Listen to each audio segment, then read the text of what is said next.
and welcome to today's video where we are going to follow along an online class. Basically, a few weeks back I received an email from Jackson that in collaboration with HR Study, they were going to release 5 watercolor classes that were going to be available for their customer, and they are usually good for beginners to intermediate watercolor. So I decided that it would be perfect for us to try and follow along one of those classes and see if they actually help me in improving my skill. And as you can see, guys, there are many different kind of classes. So here we have cityscapes in watercolor, realistic snowing mountain in watercolor, which is perfect for the season. We also have from light to dark, applying loose technique to animal portrait, watercolor portrait, and watercolor cityscape, adding contrast with pen and paints. Personally, I am interested in all of them, and I think I am going to follow all of them. But yeah, I don't know how long it's going to be available for. It doesn't really mention anything. It's just say that it's for their customer. So for today's class, I actually decided to do the portrait class. And the reason why I did that is because I really cannot paint portrait, especially in watercolor. I didn't even actually never try painting portrait in watercolor, so this is going to be something really new for me.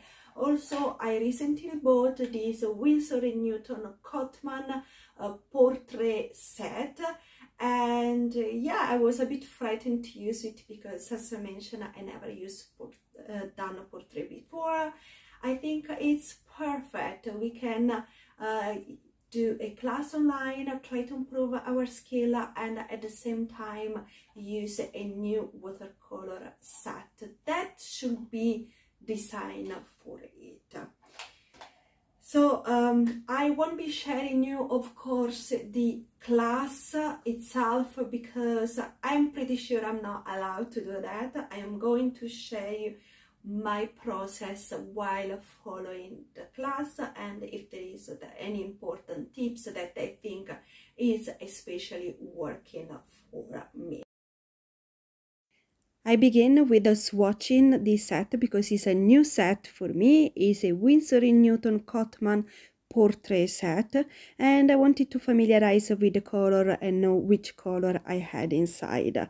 So the first one is a cadmium yellow pale hue, pigment PY175, PY65. The second one was a cadmium red hue with pigment information PR149 and PR255.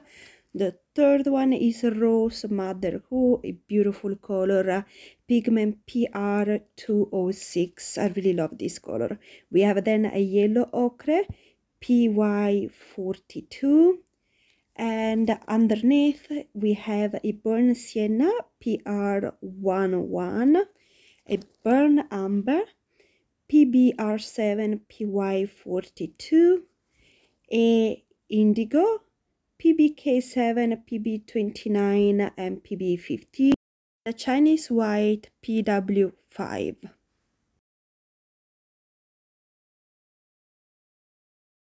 This class offers 2 images that you can download and print out, and they encourage you to print it the same size than the paper that you're using. And one is the reference image, which is this one, and the second one is drawing outline of the face. The interesting thing is this class is called accurate drawing, and it's really actually the main focus of the class. So yeah, I have a bit of a mixed feelings about it. It was very interesting because the artist was using just a string to basically match the points and lines on the face to your paper and try to create as many precise points as possible. It was a new method for me, but it was really interesting. And the same with the pencil. She was using the pencil to take measurement and the string to a light point. Now, you see, actually, the accurate drawing part of the class took 2 hours almost. The class was in total 2 hours and a half, a little bit more than that. And yeah, the majority was all about accurate drawing. And despite the fact that I found it a super interesting concept and a new technique that I'm really happy that I got to approach and discover, I wasn't ready to spend 3 hours on my life, 2 hours on my life to just point out different point on the paper when I have actually the structure next to me and I could just go faster. I did watch the entire video while I was doing other stuff, but if I had to stop the video and take my own measurement, I would have stayed probably 4 or 5 hours just creating the base.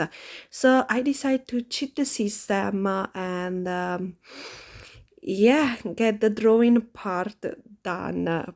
Painting portrait, I think it's more a focus that I will follow next year, 2024. For this year, I have other focus, other things I want to improve on that I shared in my goal. If you haven't watched that video, is in the description box. But yeah, I'm very glad that I get to do this class and discover this new technique of how to get to exactly draw a face. And especially it's interesting because nowadays everybody is just using transfer paper or using one of those light machine, or old school as I did it, just tracing the image one on top of the other. Seeing that there are artists that they actually prefer this different and more in-depth method is actually really good and very inspiring. But I went straight to the watercolor because that was what I was more interested in. So the first thing I noticed is, despite having a watercolor portrait set specific for portrait, actually the color that she used were quite different than the color that I had. Not completely different, but they were quite different. For example, she had a much darker red than the one that I had. She had more of a burgundy red, and that's why I had to keep mixing the color. She also had an ultramarine that I don't have. I have an indigo, so I was just mixing the red with the indigo to try to get this burgundy dark red color, but it wasn't dark enough. So honestly, I was very disappointed. She placed as first color the ultramarine blue. I used the indigo, and yeah, I was okay with that, but I really wish that I could have gotten a much darker red that I've got here without becoming black or very dark brown. And she also had a gold color that she was using, and I didn't have it in this set. I used the ochre, yellow ochre, most of it later on. Thing that I saw the teacher doing and I found very inspiring, that I'm actually applying for myself in the future, was to create her watercolor palette swatch on a piece of watercolor paper before to actually start, so she knew exactly how the color will blend together before to even get started. I also found very interesting every time she mentioned to focus on the place where the darker area meet the lightest area, and to focus on placing the darkest, more intense color first, and then focus on the lightest color. I am not happy with how my portrait came out.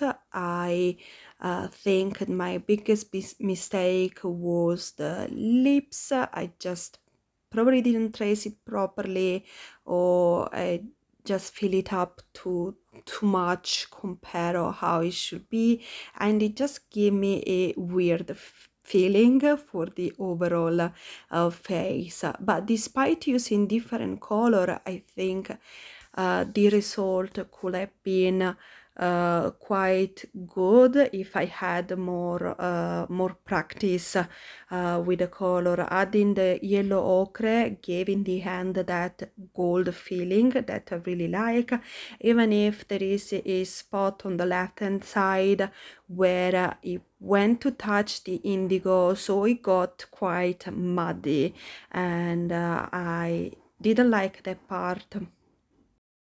I also have to mention that for me it's still quite weird to leave so many white space, because it's like the job is not complete because I didn't place something on the paper everywhere.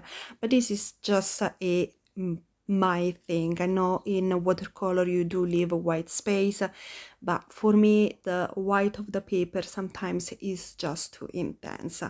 Overall, I think I learned quite a lot of things that I will be apply in the future in my practice, and yeah, I'll let you judge the final work. Let me know what you think down in the comment.